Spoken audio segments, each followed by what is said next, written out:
ಸ್ನೇಹಿತರೆ, ಸ್ಟಾರ್ಟ್ಅಪ್ ಅಂದ್ರೆ ಬೆಂಗಳೂರು ಬೇಕು, ದೊಡ್ಡ ನಗರ ಬೇಕು ಅಂತ ಎಲ್ಲರೂ ಹೇಳ್ತಾರೆ. ಆದರೆ ರೋಬೋಸಾಫ್ಟ್ ಅನ್ನುವ ಈ ಕಂಪನಿ ಈ ಟ್ರೆಂಡ್ ಅನ್ನ ಬದಲಾಯಿಸುವ ಪ್ರಯತ್ನ ಮಾಡುತ್ತೆ.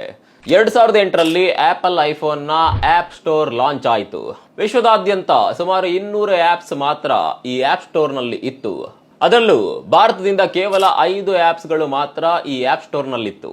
ಆ 5 ಆಪ್ಸ್ ಅನ್ನ ಡೆವಲಪ್ ಮಾಡಿದ್ದ ಕಂಪನಿ ಉಡುಪಿಯ ರೋಬೋಸಾಫ್ಟ್ ಟೆಕ್ನಾಲಜೀಸ್. ಹೌದು, ಕೃಷ್ಣನ ನಗರಿ, ದೈವಾರಾಧನೆ, ಸಂಸ್ಕೃತಿ ಮತ್ತು ಪರಂಪರೆಯ ಜಿಲ್ಲೆ ಉಡುಪಿ ಜಿಲ್ಲೆಯಲ್ಲೇ ಶುರುವಾಯಿತು ಒಂದು ಟೆಕ್ ಕಂಪನಿ.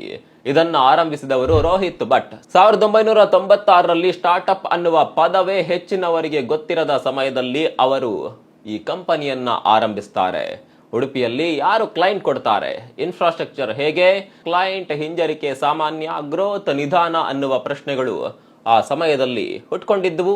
ಆದರೂ ರೋಹಿತ್ ಭಟ್ ವಿಭಿನ್ನವಾಗಿ ಯೋಚಿಸ್ತಾರೆ. ನನ್ನ ಊರು ಸಣ್ಣದಿರಬಹುದು, ಆದರೆ ನನ್ನ ದೃಷ್ಟಿ ಜಾಗತಿಕವಾಗಿರಬೇಕು ಅನ್ನೋದು ಅವರ ಮನಸ್ಸಿನಲ್ಲಿ ಬರುತ್ತೆ. ಅವರು ಉಡುಪಿಯಲ್ಲೇ ಕಂಪನಿಯನ್ನ ಬೆಳೆಸ್ತಾರೆ. ಈ ಕಂಪನಿಯ ಗುಣಮಟ್ಟದಲ್ಲಿ ಯಾವುದೇ ರಾಜಿ ಇರಲಿಲ್ಲ. ರೋಬೋಸಾಫ್ಟ್ ನಂತರ ಜಾಗತಿಕ ಬ್ರ್ಯಾಂಡ್ಗಳ ಜೊತೆ ಕೆಲಸ ಮಾಡುತ್ತೆ. ಮೊಬೈಲ್ ಆಪ್ ಡೆವಲಪ್ಮೆಂಟ್ ಮತ್ತು ಡಿಜಿಟಲ್ ಇಂಜಿನಿಯರಿಂಗ್ ಕ್ಷೇತ್ರದಲ್ಲಿ ದೊಡ್ಡ ಹೆಸರು ಮಾಡುತ್ತೆ. ಇವರು ನಿರ್ಮಿಸಿದ ಅನೇಕ ಆಪ್ಸ್ ಮಿಲಿಯನ್ಸ್ ಗಟ್ಟಲೆ ಡೌನ್ಲೋಡ್ ಗಳನ್ನ ಪಡೆದಿವೆ. 2016ರಲ್ಲಿ ಜಪಾನ್ನ ದೊಡ್ಡ ಟೆಕ್ ಕಂಪನಿ ಟೆಕ್ನೋಪ್ರೋ ಹೋಲ್ಡಿಂಗ್ಸ್ ಸುಮಾರು 800 ಕೋಟಿ ಮೌಲ್ಯ ಕೊಟ್ಟು ರೋಬೋಸಾಫ್ಟ್ ಅನ್ನ ಅಕ್ವೈರ್ ಮಾಡಿಕೊಳ್ಳುತ್ತೆ. ಇವತ್ತು ರೋಹಿತ್ ಭಟ್ ಅವರು ಕರ್ನಾಟಕದ ಕರಾವಳಿಯನ್ನ ಸಿಲಿಕಾನ್ ಬೀಚ್ ಆಫ್ ಇಂಡಿಯಾ ಮಾಡಬೇಕು ಅನ್ನುವ ಕನಸು ಹೊಂದಿದ್ದಾರೆ.